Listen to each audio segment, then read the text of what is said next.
স্বাগত জানাচ্ছি সারা বিশ্বে ঘটে যাওয়া আলোচিত সব খবর নিয়ে ভোরের কাগজের প্রতিদিনের আয়োজনে। আর পুরো আয়োজন জুড়ে আপনাদের সাথে আছি আমি কামরুজ্জামান আরিফ। শুরুতেই নজর দেব প্রতিবেশী দেশ ভারতের দিকে।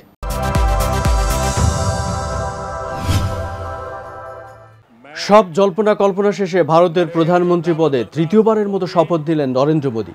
9 জুন বাংলাদেশ সময় 8:45 রাষ্ট্রপতি ভবনে শপথ নেন তিনি। তাকে শপথ বাক্য পাঠ করান ভারতের প্রেসিডেন্ট দ্রৌপদী মুর্মু। এতে উপস্থিত ছিলেন বাংলাদেশের প্রধানমন্ত্রী শেখ হাসিনা, মরিশাসের প্রধানমন্ত্রী প্রবিন্দ যুগনৌত, মালদ্বীপের প্রেসিডেন্ট মোহাম্মদ মুইজ্জু, শ্রীলঙ্কার প্রেসিডেন্ট রনিল বিক্রমাসিংহে, ভুটানের প্রধানমন্ত্রী শেরিং টোবকে, নেপালের প্রধানমন্ত্রী পুষ্পকমল দহল প্রচণ্ড এবং আফ্রিকা মহাদেশের ক্ষুদ্রতম রাষ্ট্র সিসিলিসের ভাইস প্রেসিডেন্ট আহমেদ আতিফ। এবারে নির্বাচনে তার রাজনৈতিক দল বিজেপি এককভাবে সংখ্যাগরিষ্ঠতা অর্জন করতে পারেনি। দেশটির লোকসভায় মোট 543টি আসন রয়েছে। কোনো দল যদি এককভাবে দল গঠন করতে চায় তাহলে তাদের কমপক্ষে 272টি আসন জয় পেতে হয়, কিন্তু বিজেপি এবার পেয়েছে 240টি আসন। তবে তাদের এনডিএ জোট পেয়েছে 293 আসন, তাই তাদেরকে সরকার গঠনের অনুমতি দিয়েছেন রাষ্ট্রপতি দ্রৌপদী মুর্মু। শপথ অনুষ্ঠানে আরও উপস্থিত ছিলেন অমিত শাহ, রাজনাথ সিং, নীতিন গডকরি, নির্মলা সীতারামন, ডক্টর এস জয়শঙ্কর, ধর্মেন্দ্র প্রধান, অশ্বিনী বৈষ্ণব এবং পীযূষ গোয়েল।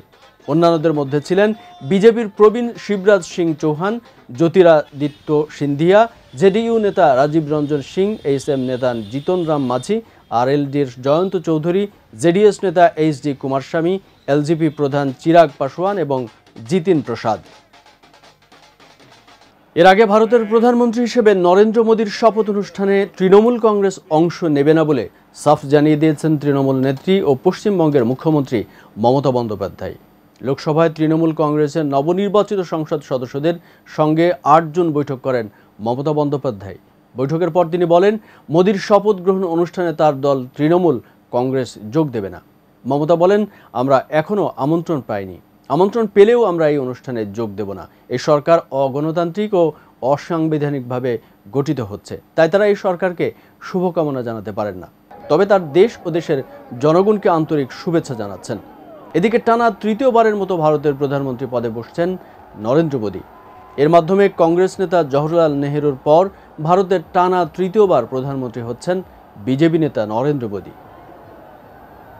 এর আগে নরেন্দ্র মোদীর প্রধানমন্ত্রী হিসেবে শপথ নেওয়ার অনুষ্ঠানে যোগদানের জন্য আমন্ত্রণ জানানো হয় তৃণমূল এবং কংগ্রেসকে। সেই অনুষ্ঠানে রাষ্ট্রপতি ভবনে উপস্থিত ছিলেন কংগ্রেস সভাপতি মল্লিকার্জুন খাড়গে। সৌজন্যের রাজনীতি হিসেবেই ইন্ডিয়া জোটের শরিক নেতাদের সঙ্গে আলোচনা করে এই সিদ্ধান্ত নেওয়া হয়েছে। অন্যদিকে তৃণমূলের পক্ষ থেকে এই অনুষ্ঠানে কেউ যোগ দেয়নি। খবরে বলা হয়, ইন্ডিয়া জোটের অন্যান্য শরিক দলের নেতৃত্বের সঙ্গে আলোচনা করেই খাড়গের উপস্থিতি নিয়ে সিদ্ধান্ত নেওয়া হয়েছে। প্রথমে কংগ্রেস ওয়ার্কিং কমিটির বৈঠক শেষে জয়রাম রমেশ এবং কেসি বেণুগোপাল জানিয়েছিলেন কংগ্রেসের কাছে কোনো আমন্ত্রণপত্র আসেনি, তবে কংগ্রেস শপথ অনুষ্ঠানে যোগ দিলেও তৃণমূলের পক্ষ থেকে কোনো প্রতিনিধি রাষ্ট্রপতি ভবনে যায়নি। দলের পক্ষ থেকে এই অনুষ্ঠানে না যাওয়ার সিদ্ধান্ত নেওয়া হয়েছে বলে জানান তিনি। অন্যদিকে ভারতের লোকসভায় রাহুল গান্ধীকে বিরোধী দলনেতা করার প্রস্তাব পাশ হয়েছে কংগ্রেসের ওয়ার্কিং কমিটির বৈঠকে। শনিবার ভারতের সংবাদ মাধ্যম এনডিটিভি এই তথ্য জানিয়েছে। রাহুলকে বিরোধী দলীয় নেতা হিসেবে মনোনয়ন দেওয়ার বিষয়ে সিদ্ধান্ত নিতে বৈঠকে বসেছিলেন কংগ্রেসের শীর্ষ নেতারা। পরে কংগ্রেসের সাধারণ সম্পাদক কেসি বেণুগোপাল এবং এক সংবাদ সম্মেলনে বলেন, লোকসভায় রাহুল গান্ধীকে বিরোধী নেতা হিসেবে দায়িত্ব নেওয়ার প্রস্তাব সর্বসম্মতভাবে পাশ হয়েছে। ভারতের কেন্দ্রীয় সংসদের নিম্নকক্ষ লোকসভায় বিরোধী নেতা হওয়ার জন্য কোনো একক দলকে মোট 543 আসনের অন্তত 10% পেতে হয়, কিন্তু গত 2 লোকসভা নির্বাচনে কংগ্রেস বা অন্য কোনো দল তা পূরণ করতে পারেনি। ফলে 2014 সাল থেকে বিরোধী দলীয় নেতা শূন্য ছিল লোকসভা। এবার কংগ্রেস 99টি আসন পাওয়ায় সেই অবস্থার অবসান হতে যাচ্ছে। রাহুল গান্ধী উত্তরপ্রদেশের রায়বেরিলে এবং কেরালার ওয়ানাদ থেকে লোকসভা নির্বাচনে জিতেছেন। এদিকে আবারও কংগ্রেসের সংসদীয় দলের চেয়ারপারসন নির্বাচিত হয়েছেন ভারতের শীর্ষস্থানীয় রাজনীতিক এবং দেশটির প্রধান বিরোধী দল ভারতীয় জাতীয় কংগ্রেসের সাবেক সভানেত্রী সোনিয়া গান্ধী। দলীয় সংসদ সদস্যদের সর্বসম্মতিক্রমে এই পদে নির্বাচিত হন তিনি। 9 জুন এক প্রতিবেদনে এই তথ্য জানিয়েছেন ভারতীয় সংবাদ মাধ্যম এনডিটিভি। সংবাদ মাধ্যমটি বলছে, কংগ্রেসের সাবেক সভাপতি সোনিয়া গান্ধী 8 জুন কংগ্রেস সংসদীয় দলের চেয়ারপারসন হিসেবে সর্বসম্মতিক্রমে পুনর্নির্বাচিত হয়েছেন বলে দলটির নেতারা জানিয়েছে। 8 জুন সংসদ ভবনের সেন্ট্রাল হলে কংগ্রেসের সংসদীয় দলের বৈঠকে কংগ্রেস চেয়ারপারসন হিসেবে সোনিয়া গান্ধীর নাম ঘোষণা করেন দলটির সভাপতি মল্লিকার্জুন খাড়গে। এরপর সেই প্রস্তাবে সম্মতি জানান বৈঠকে উপস্থিত কংগ্রেস সংসদ সদস্যরা। মূলত দলীয় সংসদ সদস্যদের সর্বসম্মতিতেই এই পদে পুনর্নির্বাচিত হলেন সোনিয়া। এবারে থাকছে গাজা ইসরায়েল প্রসঙ্গ। ফিলিস্তিনের গাজা উপত্যকার নুসেইরাত শরণার্থী শিবিরে গণহত্যা চালিয়েছে দখলদার ইসরায়েল। 4 জিম্মিকে উদ্ধারে 8 জুন গাজার মধ্যাঞ্চলে অবস্থিত এই শিবিরে ব্যাপক হামলা চালিয়ে অন্তত 210 জন ফিলিস্তিনিকে হত্যা করেছে দখলদার বাহিনী। এই ঘটনায় আহত হয়েছেন 4 শতাধিক। গাজার সরকারি মিডিয়া অফিস নিজেদের অফিসিয়াল এক্স অ্যাকাউন্টে এক বিবৃতিতে এই তথ্য জানিয়েছে। আহতদের শরণার্থী ক্যাম্পটির আল আউদা এবং দের আল বালার আল আকসা হাসপাতালে নেওয়া হয়েছে বলেও জানিয়েছেন গাজার মিডিয়া অফিস। এদিন যে 4 জিম্মিকে উদ্ধার করা হয়েছে তাদের গত 7 অক্টোবর একটি গানের অনুষ্ঠান থেকে ধরে নিয়ে গিয়েছিলেন হামাস যোদ্ধারা। ইসরায়েলি প্রতিরক্ষা বাহিনী জানিয়েছে জিম্মিদের উদ্ধারের সময় নুসেইরাতে জল, স্থল এবং আকাশ 3 দিক থেকেই হামলা চালানো হয়। হামাসের জ্যেষ্ঠ নেতা সামি আব জুহরি বার্তা সংস্থা রয়টার্সকে জানিয়েছেন 9 মাস যুদ্ধ করার পর 4 জিম্মিকে উদ্ধার করার বিষয়টি ইসরায়েলের জন্য একটি পরাজয়। এদিকে ফিলিস্তিনের গাজায় আগ্রাসনের পর থেকেই রাজনৈতিক অস্থিরতার মুখোমুখি হচ্ছে ইসরায়েল। এখন দেশটির প্রধানমন্ত্রী বেনিয়ামিন নেতানিয়াহু এবং জেনারেলরা গোপনে গাজা যুদ্ধের অবসান চান বলে এক প্রতিবেদনে জানিয়েছেন দেশটির একটি পত্রিকা। এদিকে ইসরায়েল তাদের ইচ্ছা হামাসের উপর চাপিয়ে দিতে পারবেন এবং ফিলিস্তিনিদের নিরাপত্তা নিশ্চিত হচ্ছে না এমন কোনো চুক্তিও মানা হবে না বলে ফের ঘোষণা দিয়েছেন হামাসের পলিট ব্যুরোর প্রধান ইসমাইল হানিয়া। 8 জুন গাজার মধ্যাঞ্চলের নুসেইরাত শরণার্থী ক্যাম্পে গণহত্যা চালায় দখলদার ইসরায়েল। তাদের হামলায় সেখানে একই দিনে 210 জনের মৃত্যু হয়েছে। মূলত 4 জিম্মিকে ছাড়িয়ে নিতে নুসেইরাতে তারা ব্যাপক হামলা চালায়। এমন বর্বরোচিত হামলার পরই দখলদার ইসরায়েলের বিরুদ্ধে প্রতিরোধ চালিয়ে যাওয়ার ঘোষণা দেন ইসমাইল হানিয়া। এ ব্যাপারে এক বিবৃতিতে তিনি বলেছেন, আমাদের সাধারণ মানুষ আত্মসমর্পণ করবে না এবং এই অপরাধী শত্রুদের বিরুদ্ধে আমাদের প্রতিরোধ অব্যাহত থাকবে। যদি ইসরায়েলি দখলদাররা মনে করে তারা তাদের ইচ্ছা আমাদের উপর জোরপূর্বক চাপিয়ে দিতে পারবে, তাহলে তারা বিভ্রান্তিতে আছে। এবারে থাকছে ইউক্রেন রাশিয়া প্রসঙ্গ। 2022 সালের ফেব্রুয়ারি মাসে ইউক্রেনে সর্বাত্মক আগ্রাসন শুরু করে রাশিয়া। এরপর 2 বছরেরও বেশি সময় ধরে এই সংঘাত চলছে। হাজারো মানুষের প্রাণহানি হলেও সংঘাত বন্ধের কোনো আভাস এখনো নেই। এমন অবস্থায় মার্কিন প্রেসিডেন্ট জো বাইডেন হুঁশিয়ারি উচ্চারণ করে বলেছেন, পুতিন কেবল ইউক্রেনে থেমে থাকবে না।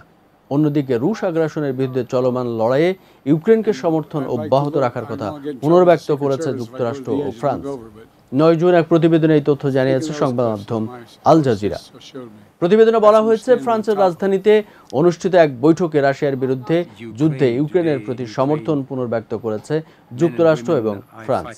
8 জুন প্যারিসের প্রেসিডেন্সিয়াল এলিসি প্যালেসে এক যৌথ সংবাদ সম্মেলনে বক্তব্য রাখেন মার্কিন প্রেসিডেন্ট জো বাইডেন এবং ফরাসি প্রেসিডেন্ট ইমানুয়েল ম্যাক্রো। সেখানে বাইডেন সতর্ক করে বলেন, ভ্লাদিমির পুতিন ইউক্রেনে থেমে থাকবে না। অপরদিকে ইউরোপের প্রতি প্রেসিডেন্ট জো বাইডেনের বিশ্বস্ততাকে স্বাগত জানিয়েছে ফরাসি প্রেসিডেন্ট ইমানুয়েল ম্যাক্রো। যুক্তরাষ্ট্র এবং ফ্রান্স উভয় দেশই ইউক্রেনের জন্য রাজনৈতিক নিরাপত্তা, মানবিক এবং অর্থনৈতিক সহায়তা অব্যাহত রাখার বিষয়ে তাদের প্রতিশ্রুতি পুনর্ব্যক্ত করেছে। এদিকে রাশিয়া, চীন ও অন্যান্য প্রতিপক্ষের থেকে ক্রমবর্ধমান হুমকি রোধে আরও বেশি সংখ্যক কৌশলগত পারমাণবিক অস্ত্র মোতায়েন করতে পারে যুক্তরাষ্ট্র। যুক্তরাষ্ট্রের শীর্ষ জাতীয় নিরাপত্তা পরিষদের অস্ত্র নিয়ন্ত্রণ কর্মকর্তা প্রণয় ভাদ্দি এই তথ্য জানিয়েছেন। 7 জুন এক অনুষ্ঠানে অস্ত্রাগার সীমাবদ্ধতা নিয়ে যুক্তরাষ্ট্রের আহ্বানে সাড়া না দেওয়ায় চীন ও রাশিয়ার উপর আরও কার্যকর চাপ প্রয়োগে নতুন নীতি প্রণয়ন করার বিষয়ে বক্তব্য দেন প্রণয় ভাদ্দি। সেখানে তিনি জানান যে মার্কিন প্রশাসন আরও বেশি কৌশলগত পারমাণবিক অস্ত্র মোতায়েন করবে। তিনি বলেন, আমাদের অনুরোধ সত্ত্বেও প্রতিপক্ষের অস্ত্রাগারে কোনো পরিবর্তন দেখা যায়নি। তাই আমরা নিজেরাই আগামী বছরগুলোতে নিজেদের অস্ত্র মোতায়েন পরিবর্তন আনার প্রয়োজন বোধ করছি। প্রেসিডেন্ট জো বাইডেন যদি এমন কোনো সিদ্ধান্ত নেন, তাহলে তা কার্যকর করার জন্য পুরোপুরি প্রস্তুত থাকতে হবে। রাশিয়ার সঙ্গে 2010 সালে সম্পাদিত নিউ স্টার্ট চুক্তি অনুযায়ী যুক্তরাষ্ট্র বর্তমানে সর্বোচ্চ 1550টি কৌশলগত পারমাণবিক অস্ত্র মোতায়েন করতে পারে। যদিও যুদ্ধে ইউক্রেনকে সহায়তা দেওয়ার অভিযোগে গত বছর এই চুক্তি থেকে রাশিয়া নিজেদের সরিয়ে নেয়। মস্কোর এই সিদ্ধান্তকে বেআইনি বলে দাবি করেছে ওয়াশিংটন। শেষ করব অনিবন্ধিত হজযাত্রীদের মক্কা থেকে বিতাড়িত করার খবর দিয়ে। সৌদি নিরাপত্তা বাহিনীর সদস্যরা হজ করতে আসা হাজারো অনিবন্ধিত হজযাত্রীকে মুসলিমদের পবিত্র শহর মক্কা থেকে বের করে দিয়েছে। এই তথ্য জানিয়েছে পাকিস্তানের গণমাধ্যম জিও টিভি। সৌদি কর্মকর্তারা জানান, হজের সময় হজযাত্রীদের আগমনে মক্কায় ভিড় অনেক বেশি থাকে, যার ব্যবস্থাপনা করা বেশ কঠিন। যে কারণে এই অনিবন্ধিত হজযাত্রীদের বের করে দিতে বাধ্য হয়েছে সৌদি কর্তৃপক্ষ। সাম্প্রতিক সময়ে পবিত্র শহর মক্কা থেকে 1,53,998 জন বিদেশি নাগরিককে বের করে দিয়েছে কর্তৃপক্ষ। তারা বিদেশ থেকে ফ্লাইট নিয়ে সৌদি আরব এলেও তাদের বেশিরভাগই এসেছেন ট্যুরিস্ট ভিসায়। হজ ভিসা না নিয়ে আসার কারণে তাদেরকে মক্কা থেকে বের করে নিয়ে আসা হয়েছে বলে জানিয়েছে সরকারি গণমাধ্যম এসপিএ। এছাড়া আরও 1,71,587 জন মানুষকে মক্কা থেকে বের করা হয়েছে, যারা মূলত সৌদি আরবের বাসিন্দা, কিন্তু তারা মক্কার অধিবাসী নন এবং তাদের হজ করার অনুমতি নেই। এবছর 14 জুন থেকে হজ শুরু হচ্ছে। দর্শক, এই ছিল সারা বিশ্বে ঘটে যাওয়া উল্লেখযোগ্য কিছু খবর নিয়ে ভোরের কাগজের আজকের আয়োজন। যারা এতক্ষণ আমাদের সাথে ছিলেন তাদের অসংখ্য ধন্যবাদ। সারা বিশ্বের সব খবর সবার আগে জানতে সাথে থাকুন আমাদের ভোরের কাগজ ইউটিউব চ্যানেল ও ফেসবুক পেজে। ভালো থাকবেন সবাই। আল্লাহ হাফেজ।